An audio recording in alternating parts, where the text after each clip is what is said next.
او دا د دې وجه نه چې په اول آیت مبارکه کې لفظ د المؤمنون راغلی دی او بل دا وجه ذکر شوی ده چې دې کې الله تبارک وتعالی د مؤمنانو صفات هغه ذکر کوي چې مؤمن دا څه ته ویل کېږي.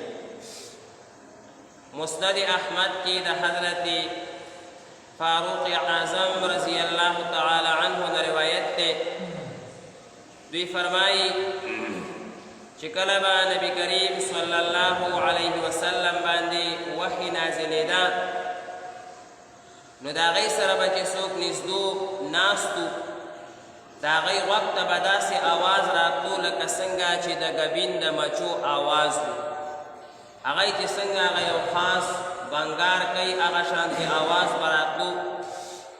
یو ورځ وایي د نبی کریم صلی الله علیه وسلم سره نږدې داسې آواز هغه شروع شو نو وایي موږ پوه شو چې څه تازه وحي هغه را روانه ده. نبی کریم صلی الله علیه وسلم باندې به چې اکثر وحي راته نو هغوی به خپل مخ مبارک پټ کړو. بخاری شریف کې دی علیہ الصلوۃ والسلام د مساماتو نه به دا خولې داسې راتلی چې بالکل په سترګو به ښکارېدي. ډېر ګرم کیفیت به او د زور کیفیت به د نبي علیہ الصلوۃ والسلام په مخ مبارک باندې به هم خولې راغلې.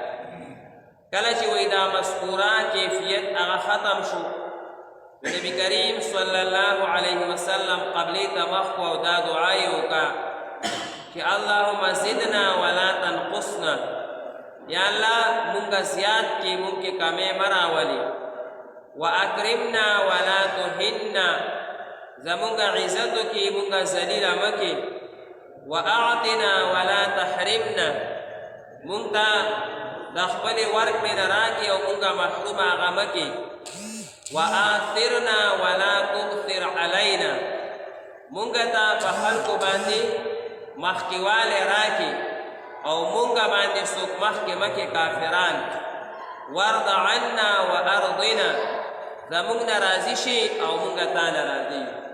دا دعایو کڑیر بہترین دعا دا. بیا نبی کریم صلی اللہ علیہ وسلم دا دی صورت مبارکہ اولنی لس آیاتنا مبارکہ تلاوت کر او وی فرمائل چی دا اس نازل دا آیاتنا مبارکہ اس نازل او نسائی شریف کی روایت تے حضرت عائشہ رضی اللہ تعالی عنہ فرمائی کہ دا نبی کریم صلی اللہ علیہ وسلم طبیعت مبارکہ اغا قرآن او بیا خاص کر دا لس آیاتنا جی ذکر شوی دی او دو کی دا مومنانو کم وصفات دی لسو آیاتنا مبارکاو کی با دا مومنانو وصفات اغا ذکر کی گی.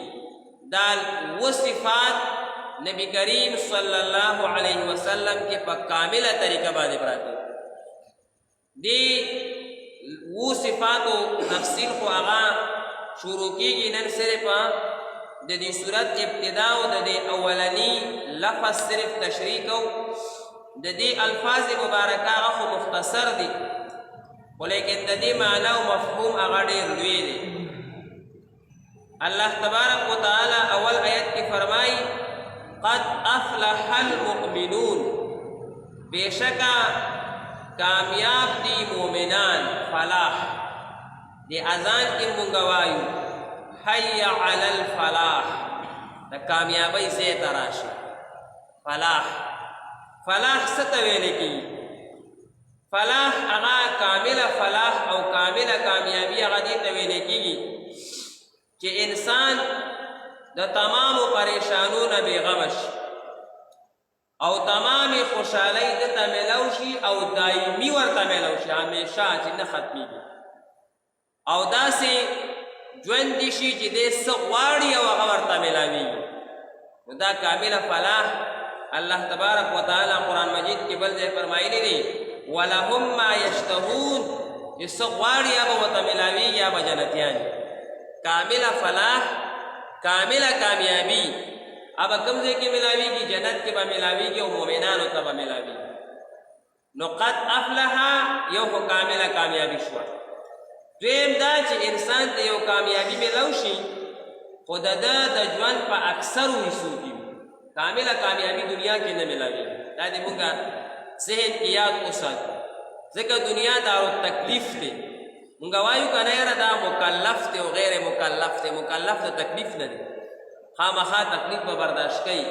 دا دنیا کور د تکلیف دی کې به خامخا څه مشقت راځي، نو چې مشقت رالو نو فلاح میلاو نه شو.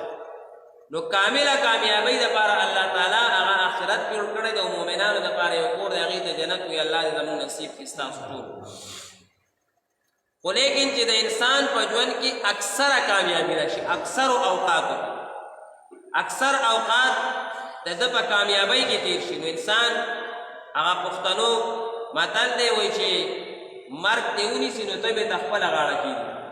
یو انسان ته وایي کامله کامیابي خو نه میلاوېږي، هغه آخرت کې میلاوېږي. نو هغه وایي زه خیر دی کامله خو دې نه وي، خو دا 90% خو دې وي که نه، لږه گزاره به وکړم.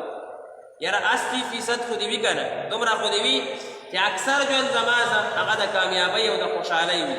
نو هغې دپاره الله تعالی وایي دا اووه صفات په ځان کې پیدا کړي. دا اووه صفات چې چا کې پیدا شوه نو هغه کې به کامله کامیابي هغه راځي. هغه څه اووه صفات دي نو هغې تفصیل را روان دی. او په صورت اعلی کې الله تعالی فرمایلی دي قد افلح من تزکا، قد افلح من تزکا. هلته هم د دې ذکر راغلی. الله تعالی فرمایي چې هغه څوک کامیاب دی چا چې خپله تزکیه وکړه، خپل زړه یې صفا کړو، د زړه علاج